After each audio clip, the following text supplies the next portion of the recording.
Hi there and welcome to the channel and to this, the July wrap, in which I reflect on both the quality and the quantity of the books I read this month. Now with regard to numbers, it was a typical month. I read 12 or so books. However, on the subject of quality, it was, truth be told, a disappointing month. Somehow, despite my best efforts, two absolute stinkers invaded my pile, and one of these I would go so far as to suggest could potentially be the worst novel I've ever read.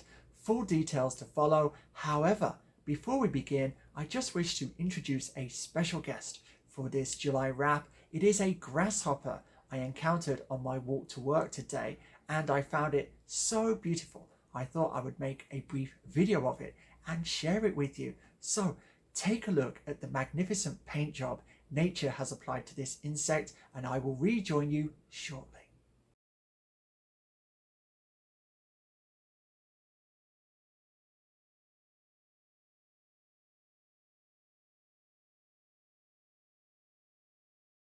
What a beautiful creation, and if only the same were true of the novel I'm about to talk about, because I'm not going to attempt to keep you in suspense. We're going to dive right in with the worst read of July, and it was Mrs. Dalloway by Virginia Woolf, a short novel so excruciatingly written that one can open it at random and be guaranteed to find something awful beyond imagination. I, however, have chosen a particular passage because it contains an unintentional pun I found incredibly amusing, and it's on page 64 of this edition, and it's one of Woolf's numerous attempts in Mrs. Dalloway to impart some kind of philosophical truth. However, she manages to come up with the most banal pronouncements, and this one really takes the biscuit. Okay, so here we go. Such are the visions which proffer great cornucopias full of fruit to the solitary traveller, or murmur in his ear like sirens lolloping away on the green sea waves, or are dashed in his face like bunches of roses, or rise to the surface like pale faces which fishermen flounder through floods to embrace. Now, the unintentional pun there is on flounder, which of course is a verb, but is also a kind of flatfish. So having it there with fisherman is really awful. The editor's pen should have gone straight through that. So there we have it. Mrs. Dalloway, a terrible, terrible novel. There are three further features I'd briefly touch upon. Firstly, Woolf seems to believe that you can imbue a character with interest simply by bestowing a title upon them, such as Sir, Lord, or Duchess. Secondly, we're supposed to be inside the minds of a whole range of characters during this novel, and yet they all think in precisely the same way, with one exception, Septimus Smith, who is suffering from shell shock. And on the subject of Smith, when 2/3 of the way through this novel he leaps from a window to his death, I have to admit, viewers, that I envied him, because that was the end of his engagement with this novel, but I had to plough on for a further 70 or so pages on my own. So truly, truly ghastly, Mrs. Dalloway by Virginia Woolf. However, to be fair to Woolf, I should note that she did produce one book I did enjoy, and that is, of course, A Room of One's Own, which features a compelling argument for why we need female writers. Highly recommended. And then I will also note what other books by her I've read, just so you know this isn't the only one I've given a try to. So Jacob's Room, published in 1922, that Annus Mirabilis, absolutely awful. And then we have, I think, one of her final, if not final novels, Between the Acts. And this had some decent moments at the start, but was pretty awful. And then possibly the best of the Woolf novels I've read, which is Flush, which is all about Elizabeth Barrett Browning's dog. And this one, yes, was quite enjoyable. And finally, even worse perhaps than Mrs. Dalloway, is this effort by one of Woolf's epigons, Elizabeth Bowen, The Death of the Heart. And if you enjoy seeing works of literature torn apart, you can go over to review number 2 and listen to me speak at length on the subject of this novel. Okay, moving on, let's have something that was better. and it is Black Beauty by Anna Sewell. I really did enjoy this, published in 1877, highly episodic, but it really did get you caring about horses, and I do like horses. And one chapter that was quite good was a horse's perspective on the charge of the Light Brigade. Yes, you had a war horse who'd served in the Crimea, and they were explaining what had happened to an audience of very interested fellow horses. So quite an enjoyable children's novel, and surprisingly it doesn't spare the reader. You have instances of murder, you have horses dying in terrible circumstances, and I can well imagine that if I'd read this as a child, it might have provoked several floods of tears, in fact. So be aware of that if you're thinking of placing it in a child's hands. Next, I was reading all these Penguin classics this month, just trying to work my way through them, and it is The Prisoner of Zenda by Anthony Hope, only 140 pages long, an absolutely stellar adventure story told in a wonderful gentlemanly tone. Yes, superb. Actually, Anthony Hope was a knight. Virginia Woolf would no doubt have enjoyed his company. Yes, this is quite superb. I recommend it to anyone who, like The Disappointed Man, is a fan of adventure novels. And then the final Penguin classic I read this month was The American by Henry James, which was rather preposterous in truth. It had some gothic tropes in the second half. However, it did have a page-turning quality, and I did quite enjoy it for all of its absurdity. And indeed, I did already put up a review of it. So if you're interested to learn more, go and check out my video. The link is in the description.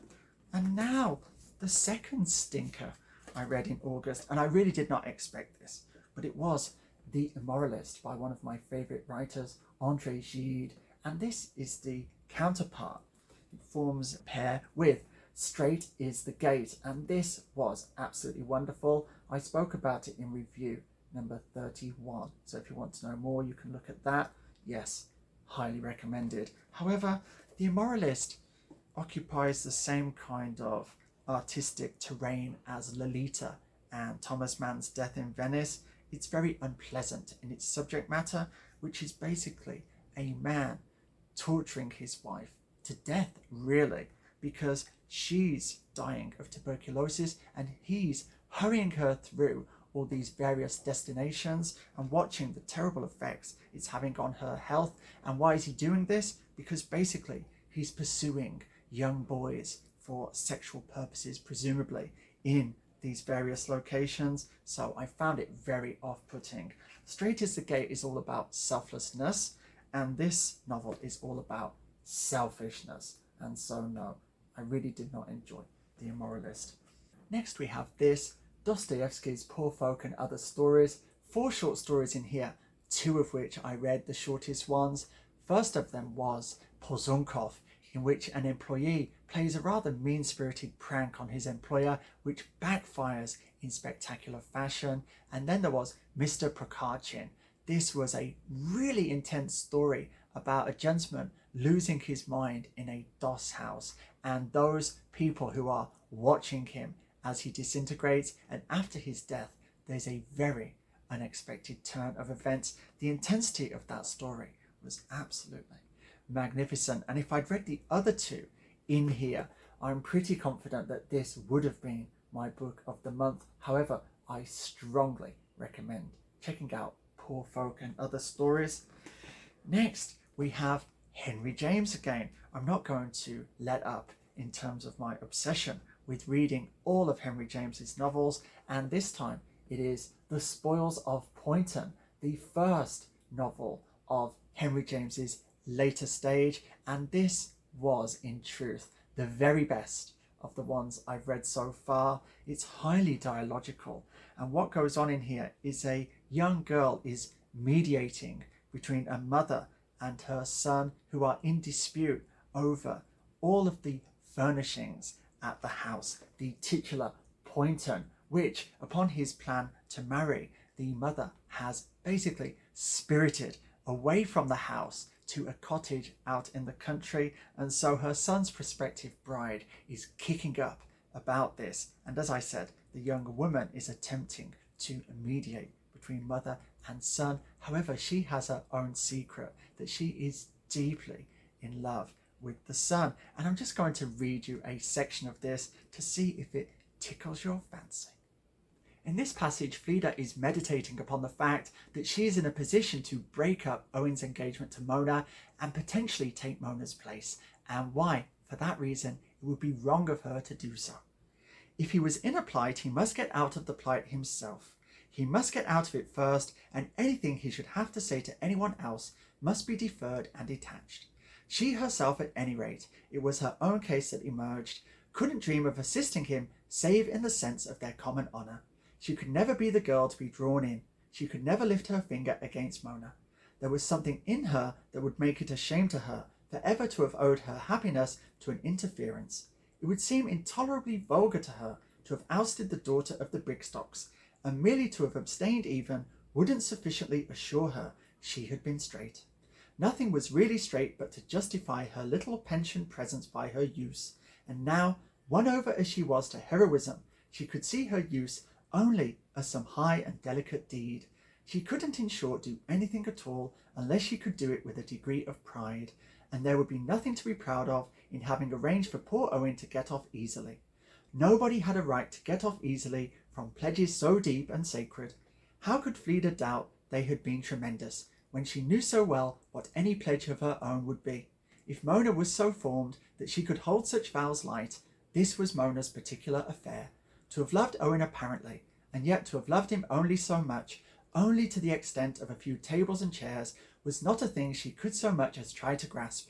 Of a different manner of loving, she was herself ready to give an instance of which the beauty indeed would not be generally known.